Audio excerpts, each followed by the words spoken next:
Good afternoon, everybody.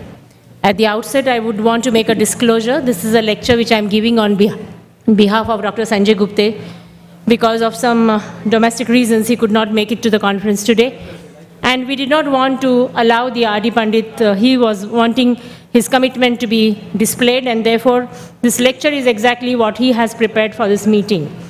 But I would like to put in my opinion about this is when we look at the composition of the lectures, I congratulate the organizing team for putting in a wonderful lecture series for this particular CME, which we know is a very prestigious CME. And now epigenetics is going to be probably the final sort of a kalash that we see, because all of us have to be very, very aware of this when we talk to our patients, because a lot of things, as we say, that the future society is happening in your antenatal clinics, and epigenetics is what is really going to tell us how. There was trauma, if you remember, in the United States, and one of the most shocking moments in the human history. And this brazen act of terror traumatized an entire population. For those who lost friends, family, and acquaintances in the tragedy, it was an enormous cause of stress and grief.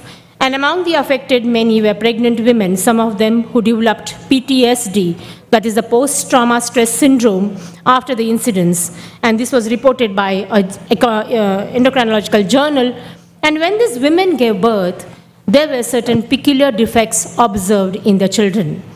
Children who had mothers with PTSD were born with lower levels of cortisol, which is known as the stress hormone. And in addition, the responses to stress-inducing stimuli in their environment were dysfunctional. Although none of these kids had witnessed the horror themselves, their biochemistry reacted as though they had. And this wasn't some random coincidence, and it was a demonstration of the power of epigenetics. All living creatures, including humans in their early life, as well as in their embryonic stage, are plastic, and they are adaptable. Pregnancy is a critical period of this plasticity, whereby fetal development may be significantly influenced by environmental factors such as maternal nutrients and hormones. Placenta and its hormones play an essential role in fetal development and are a significant factor in this programming. One explanation behind this developmental programming is that the mother prepares the baby to survive in the outside world. And based on this prenatal environment, fetal growth is modified to cope with the expected postnatal environment. For instance, maternal undernutrition will prepare the fetus for nutritional scarcity postnatally, the typical thrifty gene theory that we talk of. And this developmental programming equips the organism with the capacity to store extra nutrition, and if available, which may lead to obesity if dietary conditions are plentiful. So one may ask, how can a stressor during antenatal life be linked to so many multifaceted disorders in the adult? Epigenetics is what is the answer. A study of changes in the organisms caused by modification of gene expression rather than alteration of the genetic code itself. The genes may be the same, but they may or may not be expressed, and epigenetics directs the use of this genetic code. So you may be having a certain genome, but there will be influences which will make it to express differently. So our body has 50 trillion cells. You can see how so many zeros in front of the 5. And each has 6 feet tall DNA. It has to fit in nucleus, which is 4 lakh times small. And so now, how we need to find out. There are histones which help this. These are as spools. 30 million such spools are used in a cell, and the DNA strands are wound around these spools, and by winding the DNA around these histone spools, the problem of space is solved, but the new problem of accessibility of this gene is created. And when histones are modified, the gene expression would change, and there are various ways of histone modifications like methylation, acetylation, phosphorylation, and citrullination. And when acetyl group is added to histone, it is called as histone acetylation. Then these histones are loosened, the DNA becomes accessible to the mRNA for transcription, and the gene is expressed. And when acetyl group is removed, the histone is tightened and the DNA now becomes inaccessible to the mRNA, and therefore the gene expression is blocked. Thus, acetylation acts as on and off switch for gene expression. Likewise, methylation is another basis of epigenetics, where cytosine is one of the primary nucleotide bases in the DNA. When methyl group is attached to it, it gets blocked, and cytosine methylation thus turns off that gene. And the obesity gene, which is the famous gene that we know of, the agouti gene, being spoken about since 1997, that determines the coat colors in the mice and affects cellular calcium, might hold valuable clues to understanding human ailments and especially obesity. And in human obesity, eating disorders and ASIP are associated. Mice fed with methyl-rich foods and have offsprings which are healthy and brown. And in humans, in utero, we can change the epigenome, if not the genome. So we have to know about this woman. A woman who smokes while pregnant induces epigenetic changes in 3 generations at once in herself, her unborn daughter, and her daughter's reproductive cells. And it is also seen that epigenetic marks were transmitted transgenerationally. Agouti signaling protein in, I think I've gone back, sorry.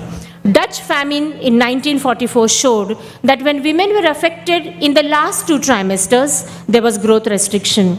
And when they were affected in the earlier trimesters, they were small for gestational age babies born, and all of them were at risk of diabetes and cardiovascular disorders. Do we have any solutions?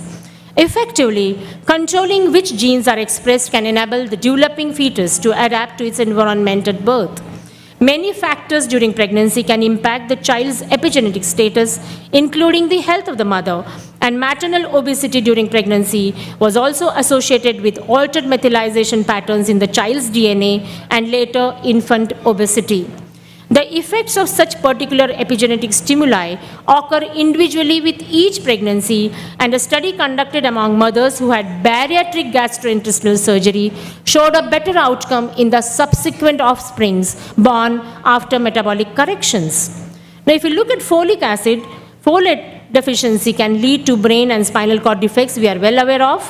A decrease in the level of dietary folate has been found to decrease genomic DNA methylation levels, and 28 other nutrients, including B12, 6, and B2, choline, and betaine, are required to provide the cofactors that are used to make the methyl groups. We are knowing the story of the teratogens acted by changing gene expressions, the famous DS story, and the thalidomide exposure. And increased breastfeeding is known to reduce the LEP methylation, leptin, which is a hormone produced in stomach causing satiety.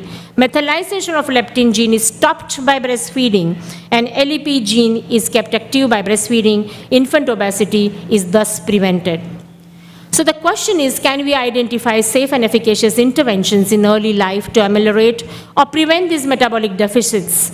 And regardless of species, the developing organism is subject to windows of tissue plasticity during pregnancy and early pregnancy, and these cues can consist of alterations in nutrition, the microbiome, and the hormonal milieu. Nutrition as one of the most important environmental factors has been identified to provide bioactive dietary components, and there are now a particular sector in nutrition which is called as epigenetic nutrients. And these have been identified, folic acid being one, folates being other, and there are so many others which come from the green tea, broccoli sprouts, soybean, grapes, and so many, which have been identified to provide genistein, and genistein is known to have not only anti-cancer properties, but it is also known to create a favorable milieu for proper epigenetic influences. Sulforaphane, a phytochemical enriched in cruciferous vegetables such as broccoli, etc., has demonstrated that mice, when were fed with this particularly, there was a huge reduction in obesity. Likewise, there are HDAC inhibitors which have been identified, which have indicated that Asian populations who consume more cruciferous vegetables at earlier ages than Caucasians have less incidence of breast cancer, and this has been proved even by our Tata Institution of Cancer Research. Bioactive compounds such as the green tea polyphenol is a potent DNA methyltransferase inhibitor, and it has been shown to reverse methylation-induced silencing and change the expression of various tumor suppressor genes. A small amount of green tea, less than 2 cups per day, is considered safe during pregnancy. Green tea polyphenol EGCG can also inhibit maternal HFD-induced neural tube defects by inhibiting DNA hypermethylation, and these findings demonstrate that we now have to really concentrate on what kind of environments we are giving nutritionally and otherwise to our pregnant mothers. It has been found that even a lot of air pollution and water pollution can be brought about or fought about by modifying the environmental exposures and thus trying to prevent such kind of exposure to the fetuses. One of the toxins that has been identified is the xenoestrogen exposure, which is known to cause epigenetic changes, and this exposure to octaphenol xenoestrogen, another type of xenoestrogen, has been shown to suppress FSH secretion, decreasing the testis size and changing the Sertoli cell numbers. We are seeing that 50% of our infertility comes from the male contribution. A case study was conducted using vinclozolin, an antifungal that is known to have a negative epigenetic impact in animal studies, and it was found that the fourth generation mice and rats who were not directly exposed to vinclozolin still exhibited negative effects. And in this way, it worked not just by directly being toxic, but by changing epigenetics that were inherited. Even simple thing like stress during gestation can cause a whole lot of neurotransmitters which can increase the level of adrenal and cortisol, blood pressure, and cause so many changes. And it can be initiated by simple things like fear of miscarriages, anomalies, anxiety, and medications. The chances for a healthy pregnancy increases when both parents enjoy a healthy lifestyle. And as my previous speaker said, that we have to look at correction of anemia and oxygen carrying capacity. We also must look at our patient's general balanced diet, whether she is of a proper body mass index, whether she is eating well, whether she is mentally much tuned to getting into a parenthood. And this has to be a part of preconceptional counseling. So in conclusion, epigenetics play a huge role in fetal, neonatal, and maternal well-being. Our ancient culture recognized this importance and attributed due significance to good nutrition and emotional well-being of the pregnant woman. The modern science is now able to pinpoint the genetic and especially the epigenetic causes behind these traditions, and it is time that we re-examine our cultural traditions for their meaningful implications for well-being of our future generations. Thank you for a patient hearing, and I hope I could make some justice to the commitment that Dr. Gupte had given to this conference. Thank you.